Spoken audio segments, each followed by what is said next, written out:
I know that in the last week, your party was in the middle of 2 National Executive Committee meetings, one on Thursday, another one that followed on Saturday, trying to resolve the issue, maybe thorny issue, if you like, of zoning.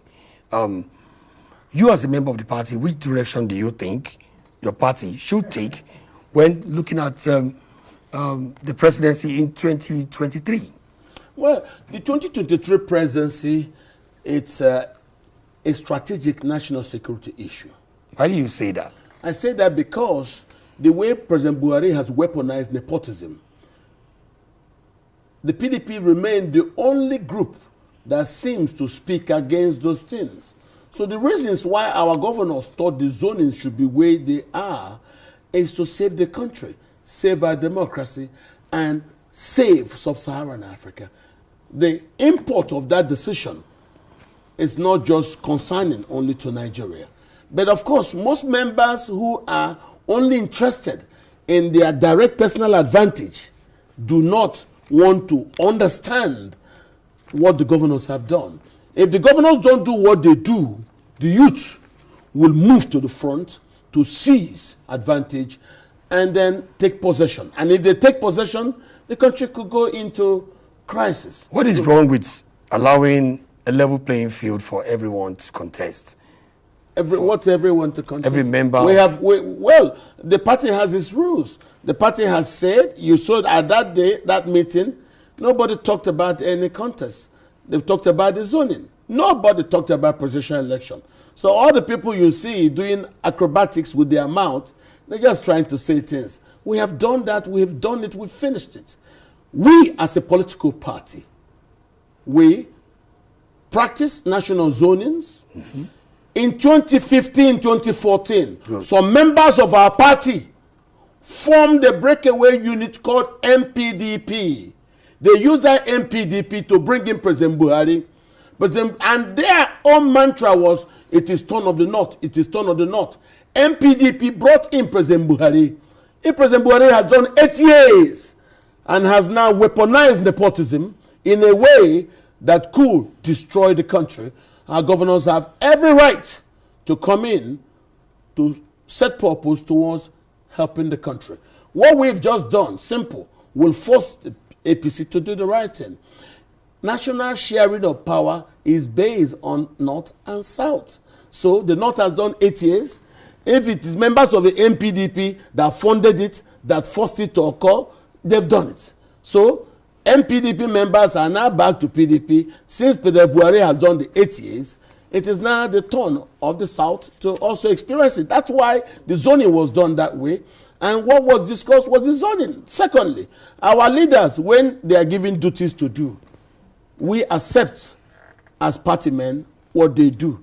And they have done that, and we've accepted it. One argument within your own PDP is that if you take a look at the 16 years the PDP ruled, that more of that period was spent, by someone from the south of the country. That's why I told you the PDP, it's a political party whose members in 2014 formed a faction called MPDP. That MPDP went into a coalition with other Nigerians and bettered a president from the north.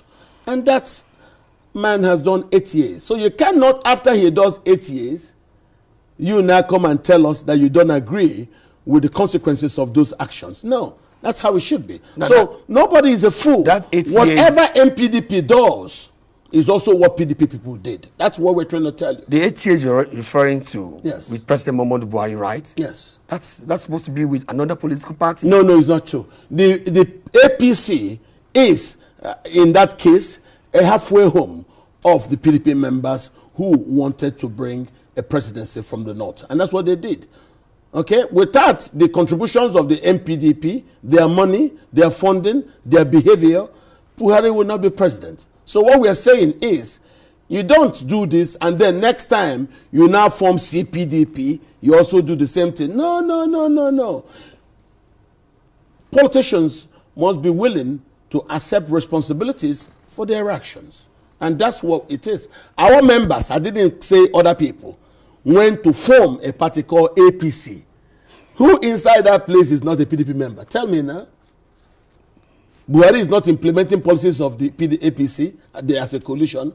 It is the agenda of the Miyetti Allah.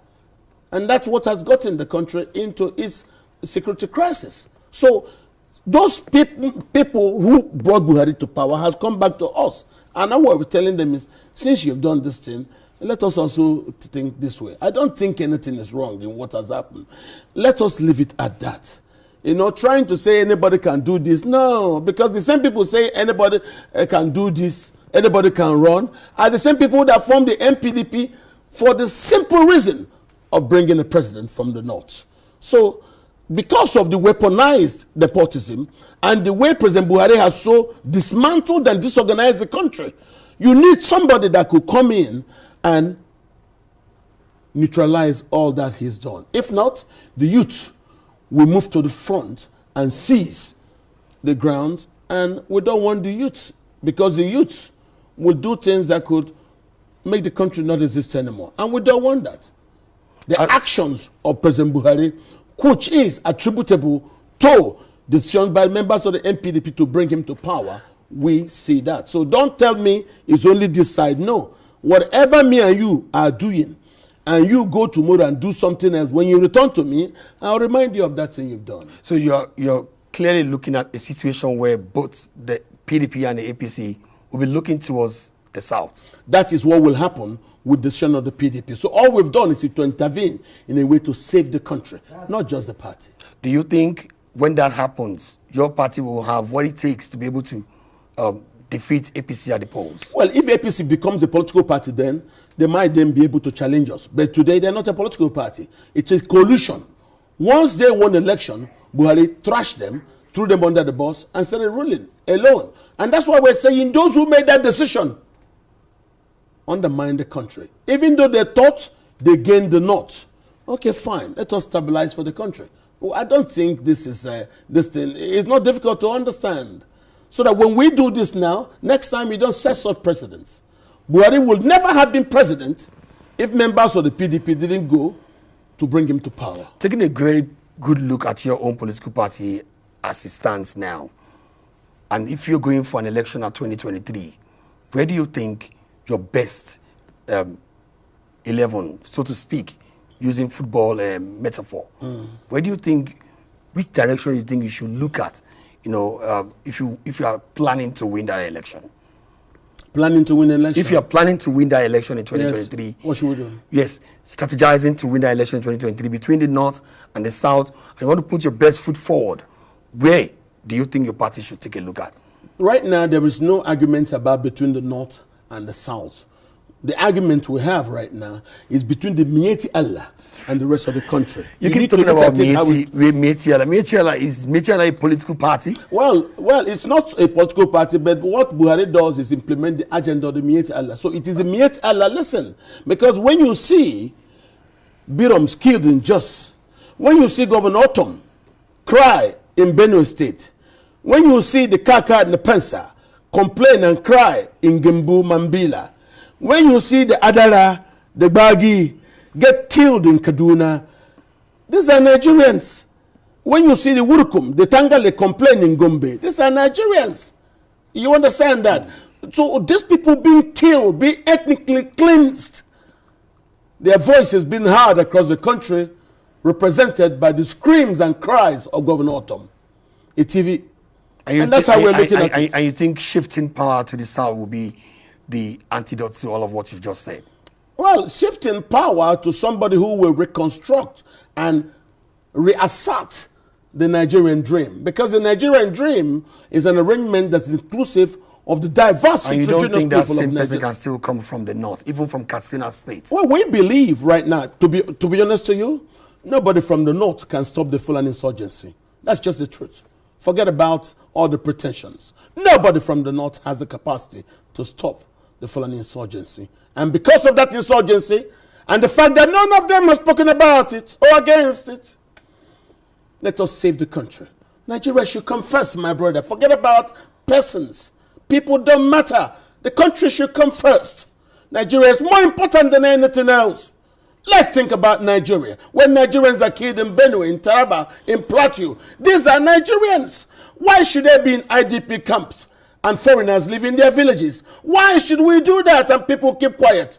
Please think about Nigeria first, not about private people who seek power for themselves. It is time for us to look to Nigeria. The governors that met in Lagos, Enugu, and Asaba are Nigerians of different diverse ethnicities, plus the voice of Governor Tom, who came to represent the indigenous people of northern Nigeria. This is how we look at it. It is the whole of the country against the Miyetti Allah. That's what we're doing. Where then is the place of merit if you're looking for a presidential candidate, someone who can pull Nigeria out from the place you said we are right now? Are we not supposed to be looking at merit, you know? Well, you've heard what elder statesmen like President Babangida, former President Obasanjo, they all said, look for a young person who understands economics, people with proven records of administrative successes. And we can find a lot of those young people across southern Nigeria. I don't think that's a big issue. So trying to get frightened about the numbers fraud conquered by Buhari, when you do election somewhere in the south, you use the card reader. When you do it somewhere in the north, you allow them to write numbers, and then tomorrow you say that's a disparity. How come the numbers you show us don't reflect when you put direct satellite imagery? They don't reflect in school enrollment. They don't reflect in VAT payment. They don't reflect in economic activity. They don't reflect in anything except when you do it fraudulently and then you use INEC, whatever you have, to then impose those things, and after some time you start saying it's true. If you look at the equator, right from Timbuktu stretching down to Somalia, Nigeria is the only place where the army told us more people live in the desert areas than where you have water. It's a fraud. And of course, you know, President Buhari's government is deceitful. President Buhari is fundamentally dishonest. And that's why you know nothing about his government should be believed by anybody. We, the PDP, we're actually trying to move the country into something the international community can refer to, can read, can predict. He has not destroyed it. Look at it. We've been in perpetual recession. Last month we did 0.9% contraction. His government said it was 5%. How could you have 5% of economic growth and nobody feels it? Those things don't make sense. You can't rule the country with lie and deceit. It does not work that way. It should not sustain. Buhari in 8 years has taken us behind 40, 45 years. Now, we need to find a way to change this. If you claim that this government hasn't done very well, or has not done so much, so why then? How do you then explain the movement of people from your own party, the PDP, to the same APC? What's going on? People who are integrity challenged people. We're not perfect. So those who are integrity challenged, when shown files by the EFCC of intentions to commit them, they do that. Call who you want to talk, and I will show you that his case at EFCC is very close to sentencing. So these are human reactions. Anybody that has a sentencing issue and jumps to the APC, it's understandable because nobody in the PDP can stop him from going to prison if sentenced.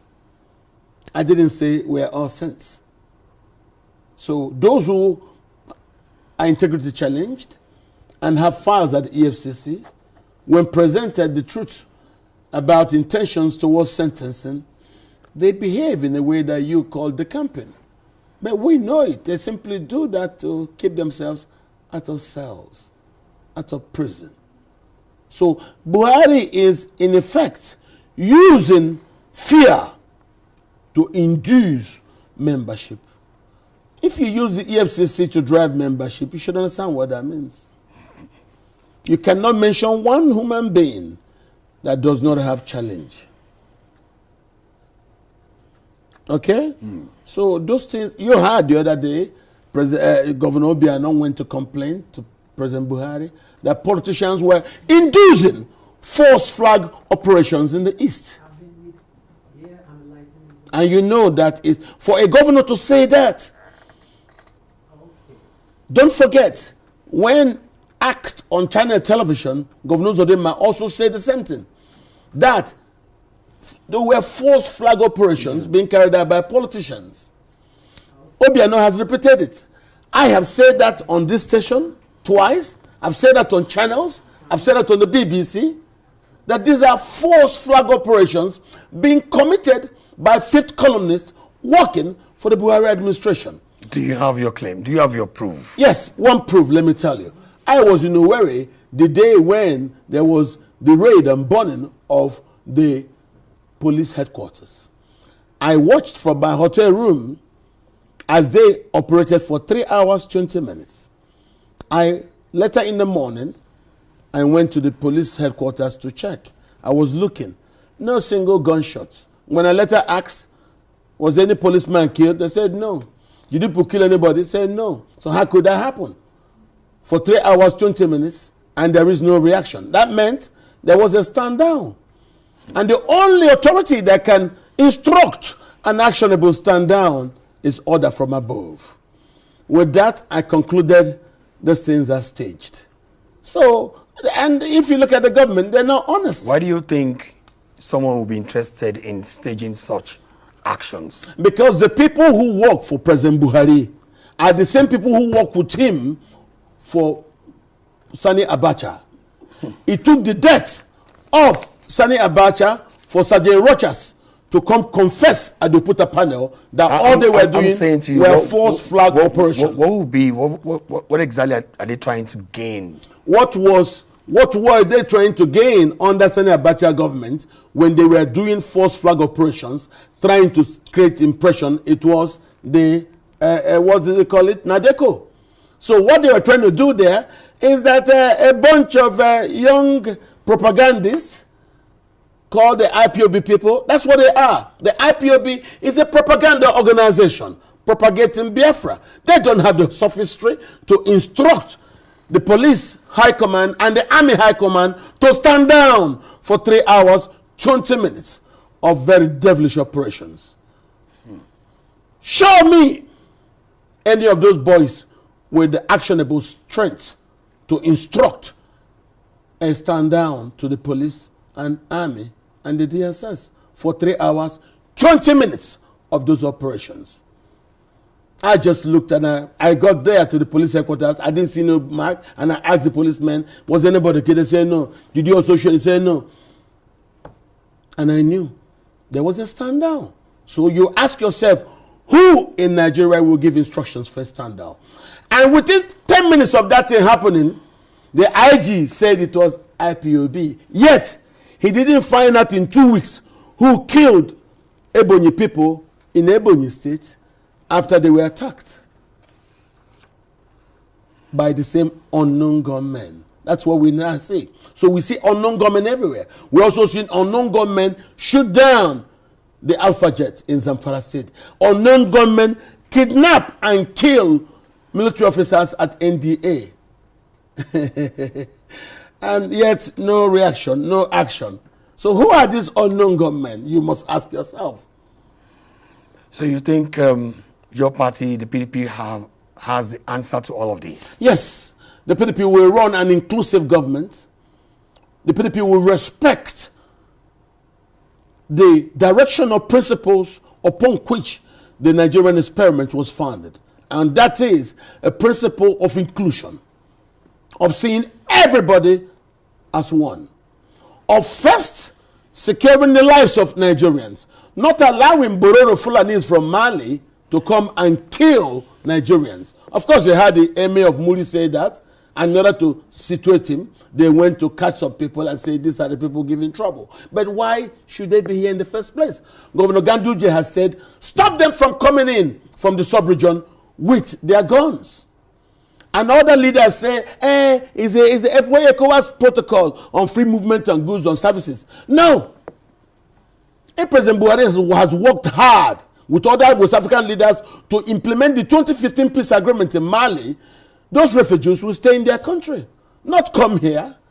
Fine. He's managed to say they should be registered. But where would you get land to give them? And the most important instrument in governance is trust. Now, people don't trust Buhari. When he says he wants to do grazing reserve, we don't trust him. He says cow colony, we don't trust him. He talks about consolidation of underground surface water plus 6 kilometers of embankment land. We don't trust him. He talks about farm estates. You saw the killings in Izombe. I returned from Owerri this morning. The killings in Izombe is unacceptable. If you're going to kill the people and burn their houses because you think you want to bring them agricultural advantages, please don't bring. They don't want it. The one that will kill them, they don't want it. How come all we have is death and destruction in the name of agricultural policies? We've never seen this before in Nigeria. How come? Since Buhari came, all he's been doing is seek land, seek land, seek land. Today there are more than 1 million people in IDP camps in Benue State. Same thing in Plateau State, while foreigners live in their villages. That should not be acceptable. You know about in Borno, when Nigerians went back to their ancestral lands and they were killed. Garba Shehu told us that the people should have gotten permission from him and Buhari before going back to their ancestral lands.